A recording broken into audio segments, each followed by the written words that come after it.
Olá, pessoal! Você está ouvindo mais um episódio do nosso canal do YouTube, o SUS Nosso de Cada Dia.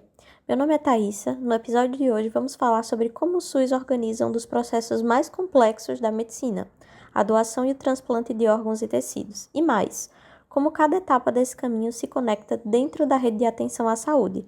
Gostaria de agradecer desde já a presença da enfermeira, professora adjunta da UPE, doutora em Ciências da Saúde pela UFCM, especialista em doação, captação e transplante, Andréia Soares da Silva. Antes de responder a primeira pergunta, eu só queria agradecer o convite e dizer que é sempre um prazer falar sobre o processo de doação-transplante. Para darmos início à nossa conversa, eu gostaria de saber melhor o que é a rede de atenção à saúde e por que ela é tão importante no processo de transplante.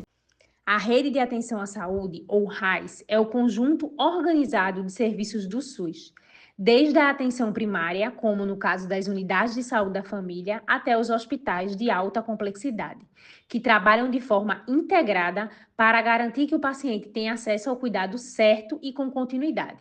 No transplante, isso é fundamental, porque envolve diferentes pontos de atenção. A atenção primária, que acompanha os pacientes crônicos, a atenção especializada, que avalia e inscreve o paciente na lista de espera, e a atenção hospitalar, onde ocorrem a captação e o transplante, além dos serviços de urgência que vão estabilizar os potenciais doadores. Tudo precisa estar bem articulado para que esse processo funcione. Muito interessante. Eu sei, né? Sabemos todos que o transplante ele pode ser realizado por um doador vivo e um doador chamado também de doador cadáver.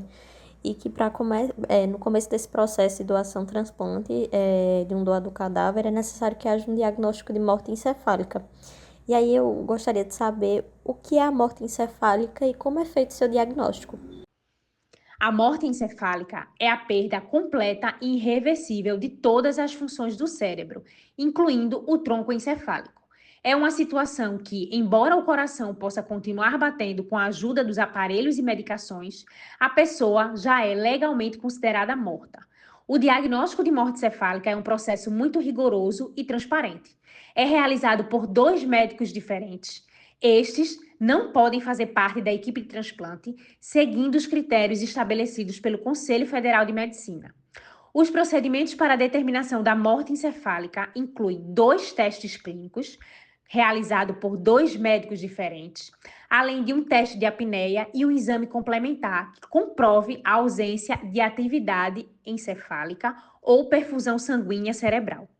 A Central Intra-Hospitalar de Doação de Órgãos e Tecidos para Transplante, que é a CIDOT, é responsável por articular-se com as equipes encarregadas da verificação da morte encefálica para garantir que o processo seja ágil, eficiente e ético. E após o diagnóstico de morte encefálica, quem deve ser notificado e qual o papel da família? A morte encefálica é considerada uma notificação compulsória e deve ser notificada à central de transplantes. No Brasil, a CIDOT tem a responsabilidade de notificar e registrar todos os casos de morte encefálica diagnosticados, mesmo aqueles em que a doação não é efetivada, registrando os motivos da não doação. Entendi. A família realmente tem um papel fundamental nesse processo. Por isso é tão importante, né, que os nossos familiares sejam informados da nossa vontade de doar órgãos quando for possível. E quando a família aceita doar, o que acontece? Após o aceite familiar, o processo de manutenção do doador continua sendo realizado pela equipe do hospital e pela CIDOT. E é feita uma avaliação clínica, laboratorial e de imagem para afastar doenças transmissíveis e determinar a viabilidade dos órgãos e tecidos. A CIDOT é responsável por preencher e atualizar a ficha de notificação do potencial doador com as informações detalhadas. Logo após, a Central Estadual de Transplantes é notificada e inicia a logística a partir do ranking dos receptores e aceite do doador pela equipe do transplante. A partir daí, inicia-se a marcação do horário da cirurgia da remoção dos órgãos e tecidos que foram autorizados pela família. A cirurgia de remoção deve ser realizada no hospital onde o doador se encontra. A CIDOT é responsável pela confirmação de toda a documentação, exames e por notificar a família e a Central Estadual de Transplante sobre o término do procedimento. A alocação dos órgãos e tecidos é de responsabilidade da Central de Transplantes do Estado, onde os pacientes são cadastrados nas listas de espera de acordo com os seus critérios de compatibilidade, que são específicos para cada órgão ou tecido. O Sistema Nacional de Transplante coordena e regulamenta essa distribuição. Já que você citou o Sistema Nacional de Transplantes, qual seria o seu papel nesse processo? O Sistema Nacional de Transplante do Brasil é considerado o maior sistema público de transplantes do mundo. É um serviço federal sobre gestão do Ministério da Saúde, responsável por coordenar todo o processo de captação e distribuição de órgãos e tecidos. Suas funções incluem regulamentação, controle, fiscalização, coordenação, financiamento e promoção das campanhas de conscientização. O Sistema Nacional de Transplante é integrado por diversas estruturas, incluindo o Ministério da Saúde, as secretarias de saúde estaduais e municipais, as centrais estaduais de transplante, a Central Nacional de Transplante, as organizações de procura de órgãos, que são as OPOS, as comissões intra-hospitalares de doação de órgãos e tecidos para transplante, que são as CIDOTs, os bancos de tecidos, os laboratórios e as equipes transplantadoras. Interessante. Eu gostaria de saber também, né? Gostaríamos de saber o que são as organizações de procura de órgãos e as comissões intra-hospitalares de doação de órgãos e tecidos para transplante e qual a diferença entre elas. Acho que isso gera uma dúvida. A rede de procura e doação de órgãos do Brasil é estruturada em um modelo misto. As OPOS, que são as organizações de procura de órgãos, e as CIDOT, que são as comissões intra-hospitalares de doação de órgãos e tecidos para transplante. A CIDOT é um modelo de coordenação hospitalar oriundo da Espanha, integrada por médicos, enfermeiros e profissionais das unidades hospitalares. A CIDOT é instituída formalmente pela direção do hospital, com perfis específicos, e é responsável por organizar o protocolo assistencial de doação de órgãos dentro do hospital.